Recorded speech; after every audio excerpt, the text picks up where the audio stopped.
Après la fin des discussions entre acteurs politiques réunis au sein de la concertation nationale entre acteurs politiques, une cinquantaine de propositions de réforme a été transmise au gouvernement. La suite logique, c'est que le processus aboutisse au Parlement pour l'adoption des propositions. Mais quand cela sera-t-il fait et surtout dans quelle forme? Nous posons ces questions à notre invité Frédéric Abbas-Kaboua, président du mouvement des Républicains centristes et député à l'Assemblée nationale. Honorable, bonjour.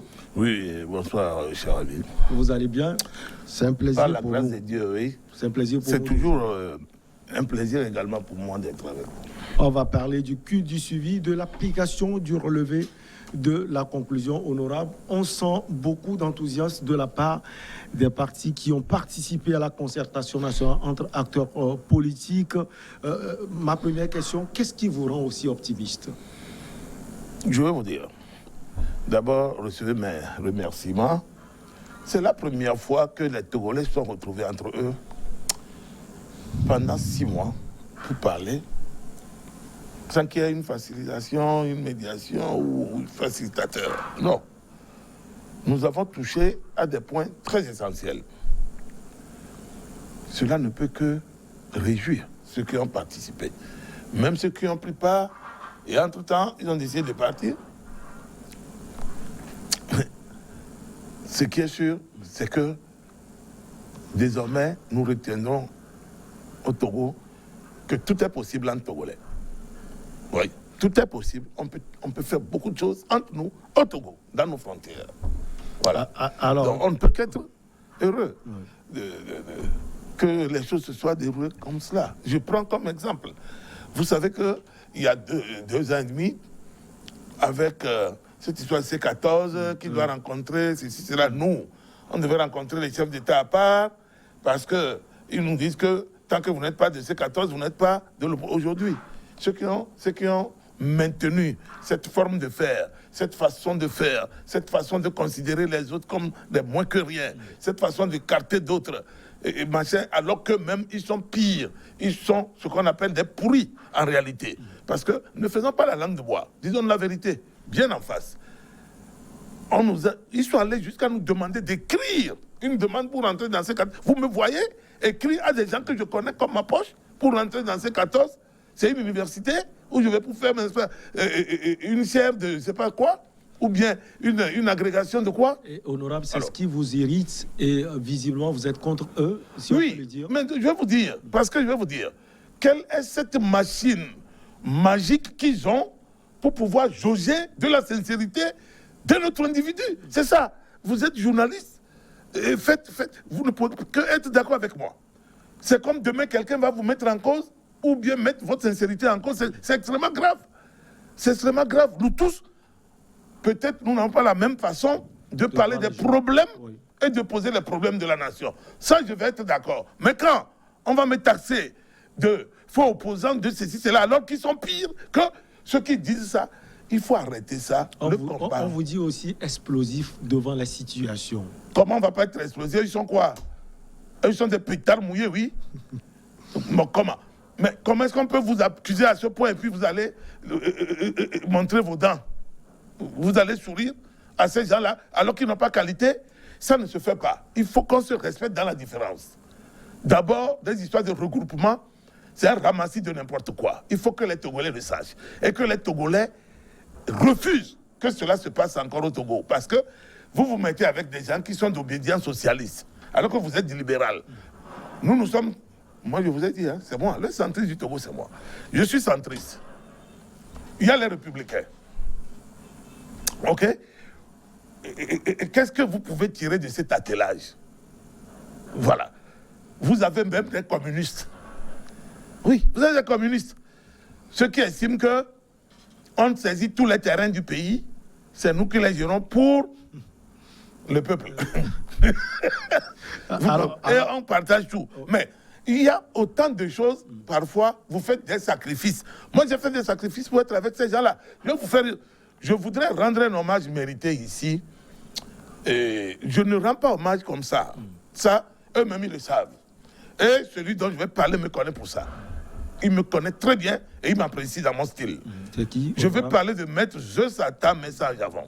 Je voudrais lui rendre hommage, mérité, et lui dire, hein, il faut débrayer. Ce qu'il n'a pas réussi, parce qu'il sait ceux qui ont fait que tout a échoué. Aujourd'hui, ce n'est plus la peine de sortir pour parler. Vous parlez du passé, vous ressassez le passé. Pourquoi? Il faut laisser. Il faut laisser parce que nous sommes allés à l'époque du CST jusqu'à réfléchir, lui et moi, que c'est possible de partager le pouvoir. On avait pris un exemple même banal sur le contre-amiral Adéon, président de la délégation spéciale de Lomé, hein, de la ville de Lomé. La vice-présidence revient à l'opposition démocratique et le secrétaire général de la délégation spéciale sera nommé d'un commun accord. Et ce secrétaire général ne peut qu'être un haut fonctionnaire du Togo. Voilà.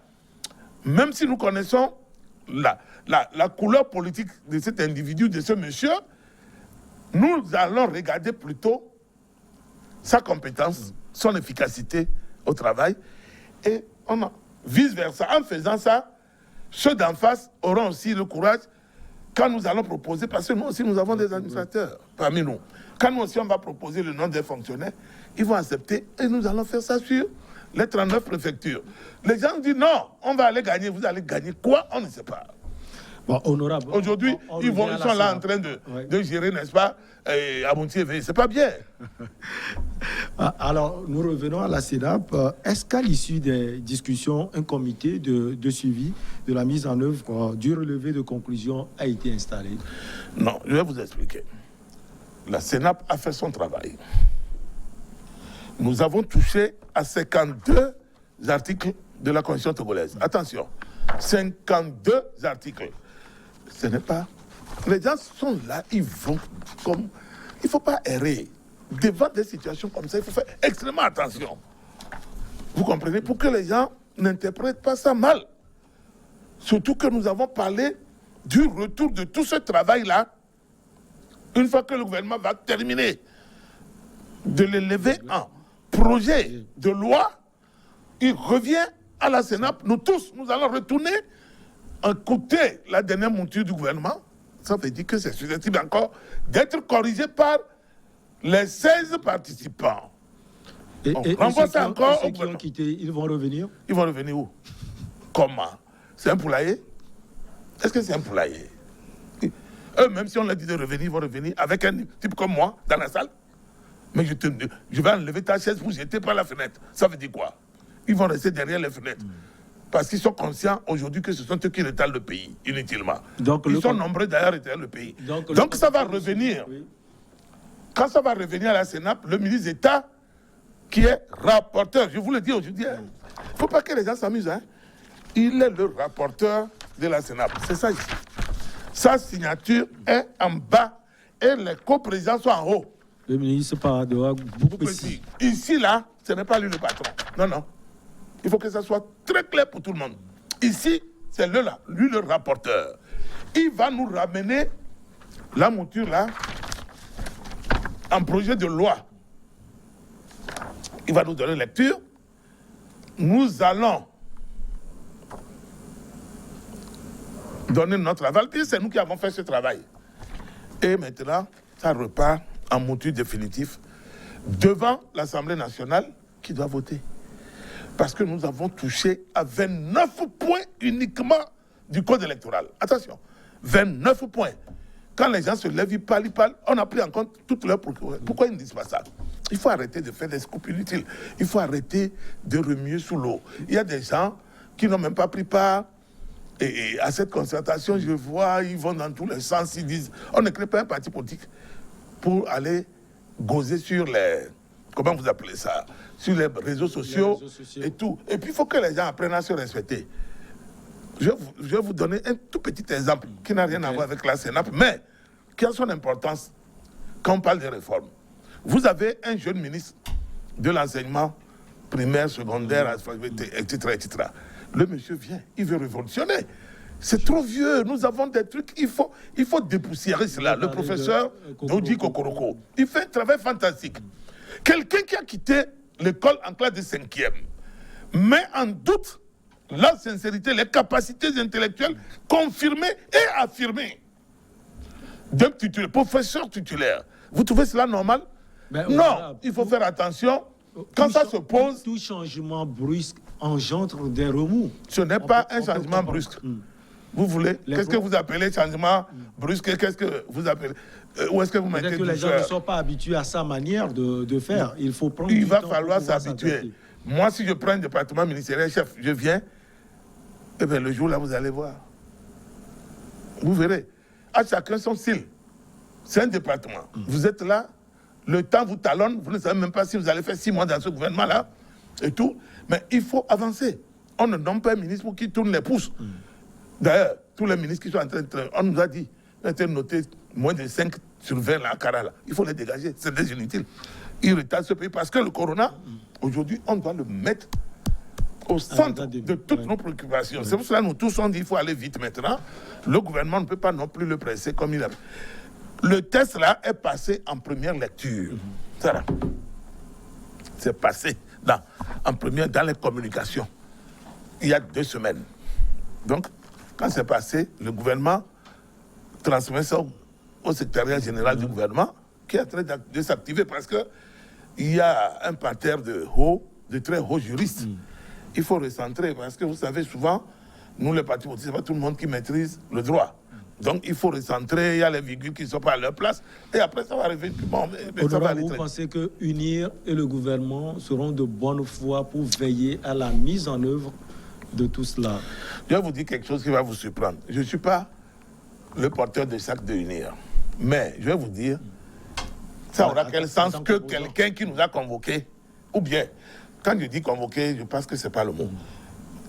Invité. Invité. Hein, suivez mon regard. Vous m'avez invité de venir chez vous, on va manger le djenkoumé. Je viens et vous sortez les noix de coco avec gari sec. Non. Non. Je dis, hein, ce sont eux qui nous ont invités. Donc vous pensez qu'ils vont veiller à si cela? ce n'était pas important, ils n'allaient pas faire ce qu'ils ont fait.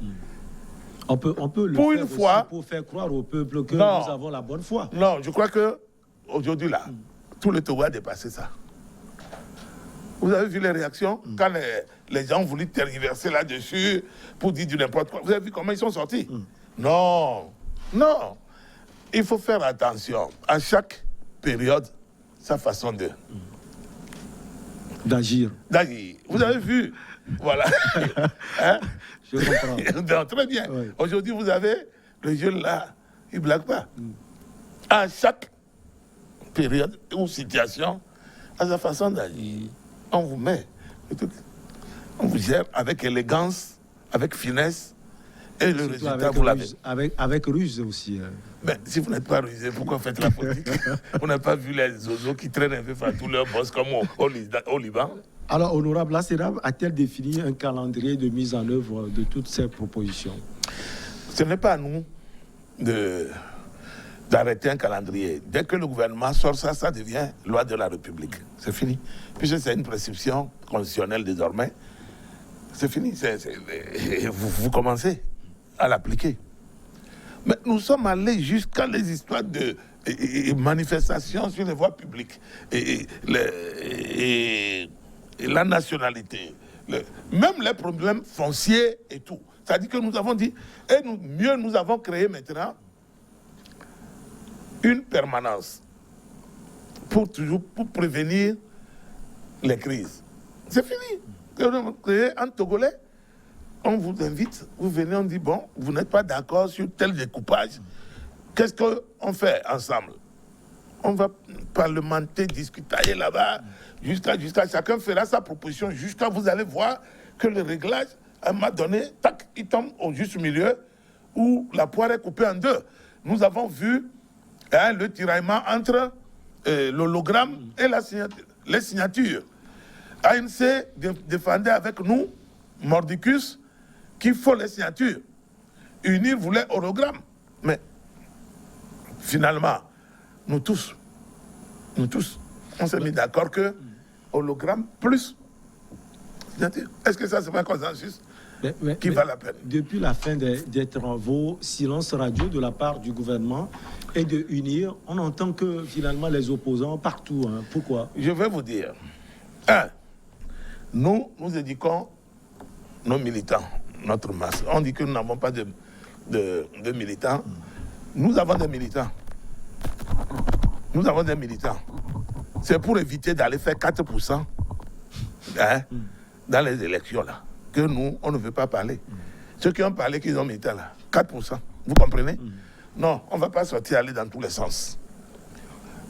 Et puis, il n'est pas de bonne loi que le gouvernement sorte sur un test qui n'est pas encore adapté en conseil. Ils finissent la correction, ils le transforment en projet de loi.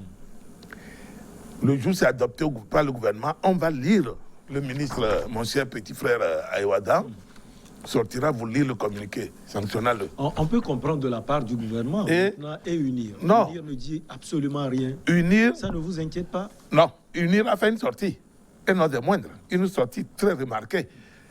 Vous savez que UNIR ne sort pas. Mais quand UNIR sort là, c'est pour dire que c'est profond. On a l'impression UNIR est sorti avant ANC. On a l'impression que vous défendez aussi UNIR quelquefois. Non. Chef, je vous ai dit que je suis un centriste. Il y a une dame qui a dit que ouais, les gens se cachent derrière cette histoire de centriste. J'ai dit, regardez, une qui ne comprend absolument rien. Elle est dans le pays de Blair, raisonne comme ça. Il faut qu'elle ouvre la tête, qu'elle a dit de faire la politique. Mais vous êtes centriste, vous défendez un peu UNIR, vous défendez un peu l'opposition. Non. Mais vous tirez chaque fois sur l'opposition. On ne tire pas sur l'opposition. C'est ce qui pousse les gens à dire que vous êtes une sorte de béton pour le pouvoir. Je vais vous dire quelque chose. Ceux sur lesquels je tire là, ils sont plus amis avec UNIR que moi. Ils savent. Pourquoi quand je tire, ils ne sortent pas? Moi, je défie Fabre. Je les défie dans un bon procès. Elle a mené, va voir.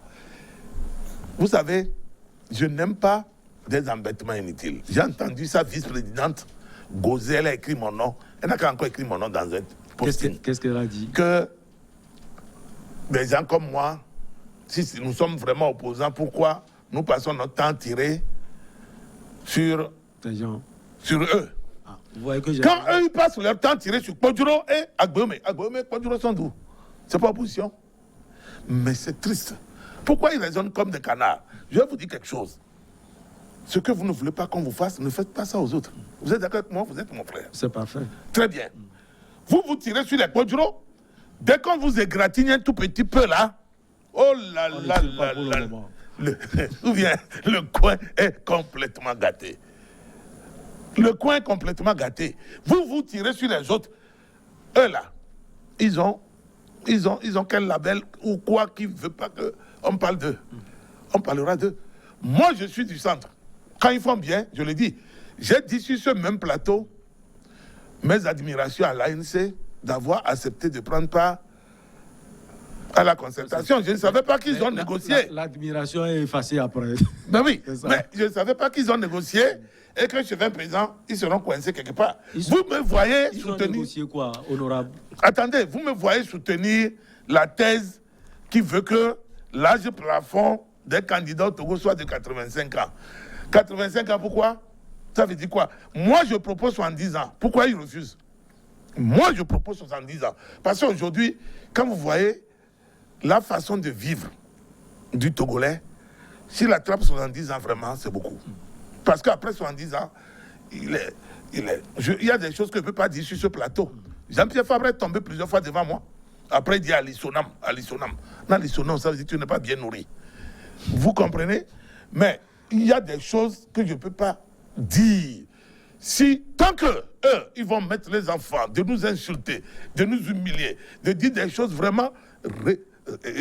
comment vous appelez ça? Salissantes, mais ils auront la réplique. Et ma réplique, c'est basée sur uniquement la vérité, ce que j'ai vu de mes yeux. Je le dirai. Vous savez, quand vous dites que les gens gèrent mal, qu'ils sont des cumulards, toi tu es vice-président de mairie, RNP, les trucs d'attribution de marché, c'est encore elle. Elle n'a qu'à me montrer son cabinet où les gens, be careful. Il faut aller doucement. C'est un pays, nous allons le construire. Parce que vous savez, les gens 62, 63, 64 ans, ils n'ont jamais travaillé en tant que tels. À part faire les marches aller à la plage, et comme j'ai dit, Vous on avez se dit qu'il connaît. faut aller doucement en regardant le pouvoir en face. Personne ne regarde le pouvoir. Est-ce que moi, on regarde? Moi, je ne regarde pas le pouvoir. Moi, je touche du doigt quand c'est pas bien. Je le dis. Un jour, je vais vous inviter. La rentrée, c'est le mois prochain. Dans l'hémicycle. Vous allez voir comment nous tous nous comportons. Nous sommes la législature qui a le plus voté de lois. Plus de 70 lois. À mi-mandat, s'il vous plaît. Mi-mandat. Mi-mandat. Eux, ils ont fait combien? 10 ans. À faire quoi? À faire quoi? Du sur place. On va aussi parler, honorable. Oui, terminé. Oui, ils ont fait du sur place. Aujourd'hui, je pense que c'est mieux de se taire parce qu'on n'est pas bien situé, bien placé pour donner des leçons. On se tait. Il faut faire l'économie de la parole, sinon on va vous rentrer dedans, chef. On va parler également de la privatisation de la BTCI. Scandale selon Nicolas Lawson. Vous pensez quoi? Je vais vous dire, Nicolas Lawson, c'est un grand frère. Le mot scandale est trop puissant, est trop fort. Parce que si on lui remet la banque là, il peut la redresser. Il ne peut pas. Il ne peut pas la redresser. Ça ne va pas. Qui vous dit qu'il ne peut pas? Il a peut-être la compétence pour... Pour faire quoi? S'il pouvait, on n'allait pas donner ça à celui à qui on a attribué. Moi, je vais vous dire, la seule chose qui m'a un peu gêné dans ça, c'est que l'information n'est pas passée et nous avons entendu. Vous comprenez? Mais bon, la prochaine fois, il faut tenir compte de cela. Il faut que les Togolais sachent qu'il y a quelque chose qui va se passer comme ça. Il se pourrait même que les Togolais se mettent ensemble pour prendre la gestion de la BTC. Parce qu'on nous parle de 30 milliards, c'est ça? Non, 30 milliards, c'est rien. 30 milliards. Donc, rien que ce bâtiment avec le terrain autour là, ça dépasse 30 milliards, chef. Mais est-ce que vous avez dénoncé cela? Où? Vous pouvez dénoncer. Moi, je dénonce la privatisation. demandé... Ça, vous n'avez pas dénoncé. Non. Je ne vous ai pas écouté, honorable. Non. C'est-à-dire, moi, je ne fais pas comme certains qu'on a appelé de venir boire le lait. Je suis un politicien avisé. OK? Moi, il y a une semaine, il y a eu conseil ministre. La décision est sortie. J'ai écrit pour demander qu'on m'envoie le compte rendu du conseil. Je crois qu'il va le recevoir. Le conseil, il n'y a même pas une semaine. Je crois qu'il va le recevoir entre demain et mercredi et jeudi. Je vais recevoir le compte rendu, vous verrez. Je reviens maintenant. Parce que j'ai maintenant la preuve, le fond, le substrat. Très bien. La substance qui me permettra maintenant de parler sans faire d'erreur pour qu'on porte plainte contre moi. Même si vous avez la substance, vous êtes sûr de parler, de tirer éventuellement sur le gouvernement par rapport à cette décision, si vous trouvez qui sont ceux qui ont pourri cette banque? Les ils sont là, certains sont vivants. Ce sont eux qui ont pourri les banques du Togo. Agbomé a cassé toutes les banques quand il était DG Port. Vous ne savez pas ça? Avec les histoires de matchs de soutien, ils sont nombreux. Ils sont nombreux. Si je le cite, c'est parce qu'il aime ce qu'il arrange toujours. Premier ministre, il ne dit pas... Oui, Premier ministre, c'est ça les conséquences. Tu vas casquer jusqu'à la fin de ta vie. Et Premier ministre, tu autorises les décaissements. DG Port, on va faire découvert. Voilà. C'est là-bas, et UTB. Il n'est sans doute pas le seul. Vous avez parlé d'Agbomé, un opposant. J'ai dit, ils sont nombreux. Ils sont très nombreux. Un opposant. Vous pouvez donner aussi un autre nom, honorable. Pour équilibrer peut-être. Non. Vous avez dit, ils sont nombreux. Vous faites l'économie des... Le débat n'est pas... sur il faut donner le nom ou ne pas donner. Nous viendrons le moment venu. Avec la substance, bien sûr. Avec la substance, nous allons agir en toute responsabilité. Et je vous dirai également que aujourd'hui, pour moi, les banques togolaises, ce sont des boîtes d'usuriers, Gadigaho. Vous connaissez ça, Gadiga, là? Ce ne sont pas des banques, ça. Non. Une banque où tu vas, on va te dire, va amener ton grand-père comme caution patati. C'est une banque, ça? Non, laissez tomber. Au Togo, ces gens-là, il faut leur permettre d'aller doucement, doucement. Si l'État peut se désengager et permettre de sauver les emplois pour nos frères et sœurs togolaises et togolais, on va accompagner cela. Mais il ne faut pas que ça tombe pendant que nous sommes debout. On regarde. Oui, toutes les banques togolaises, je vous dis bien, UTB. C'est flop. Et BTD hier, Aujourd'hui, vous avez vu, Orabanka, après, vous avez vu, c'est relancé. Et Bia, Ataricha, quoi là, Ataricha, Bank, quoi là, les Marocains, etc., etc. Et Boa, SNI, ils ont pris. Vous avez vu, ça marche. Vous voulez garder BTCI pour regarder le bâtiment tous les jours? C'est un joli bâtiment, hein? C'est un thé renversé. Vous savez ça? Mais honorable, ne trouvez-vous pas que normal que pour ces genres d'opérations, le gouvernement ne privilégie pas l'actionnariat national à travers les fonds populaires? Vous avez de l'argent pour acheter des actions. Quand on lance combien de Togolais, bon, c'est les mêmes. Et malheureusement... C'est peut-être mieux, honorable. Non, malheureusement, vous devez connaître peut-être le Togolais plus que moi. Le Togolais ne veut pas qu'on sache ce qu'il a dans son grenier. Parce que les gens vont demander, vous avez trouvé ça ouf. Il y a quelques années de cela, c'est moi qui ai dénoncé l'enrichissement des politiciens par rapport aux hommes d'affaires. Au Togo, les politiciens sont plus riches que les hommes d'affaires. Alors ça là, je n'ai pas parlé, j'ai tiré. Ou bien, je dis qu'au Togo, je le dis en toute responsabilité, les politiciens sont plus riches que les hommes d'affaires. Vous comprenez? Alors, je n'ai pas tiré. J'ai tiré aussi. Allez-y savoir. Et là, c'est tout. Vous voyez un ministre qui marchait une maison de 380 millions, 400 millions, une maison. Attendez, il a fait quel travail? Nous connaissons les émoluments d'un ministre togolais. Nous connaissons. Donc, honorable opposant, regardez, nos chers amis scottiers, vous êtes très optimistes. On ne peut plus optimiste pour la suite à donner à la concertation nationale entre acteurs politiques. Aux conclusions, bien sûr. Oui. Il faut être optimiste. Et je crois que les choses vont aller très vite. Nous avons confiance en tout le monde togolais d'abord, notre gouvernement, mais les gens travaillent. C'est quand ça ne va pas sortir, nous allons monter au créneau. Vous êtes là. Vous allez aussi nous accompagner dans la dénonciation, mais ça prend du temps. Voilà. Mais moi, je ne sais pas, il y a 2 semaines, c'est un travail titanesque. Hein? Ce n'est pas un petit travail, chef. Je vous dis, je ne sais pas si vous voyez l'aspect que je mène en exergue depuis. C'est hautement juridique. Ça devient loi de la République et inscrit dans la Constitution. Ça veut dire que c'est le soubassement de toute la République. Nous sommes allés nous asseoir. 21 partis politiques. 5 ont refusé de. Mais 16, ça veut dire la majorité, a continué. Nous avons touché à la Constitution du Togo. 52 fois. 52 fois. 52 fois. Pour corriger, par-ci, par-là, recentrer et tout. Mais ça demande un travail scientifique, calme, responsable et honnête. Vous dites à tout le monde d'aller doucement. Votre dernier mot, honorable? Espoir, espérance, ça va sortir, vous allez voir, tout le monde va commencer à sourire, qu'on croit que. Ça, c'est le propre du Togolais. Et peut-être qu'on va dire que l'honorable Abbas Kabo avait raison. C'est pas peut-être.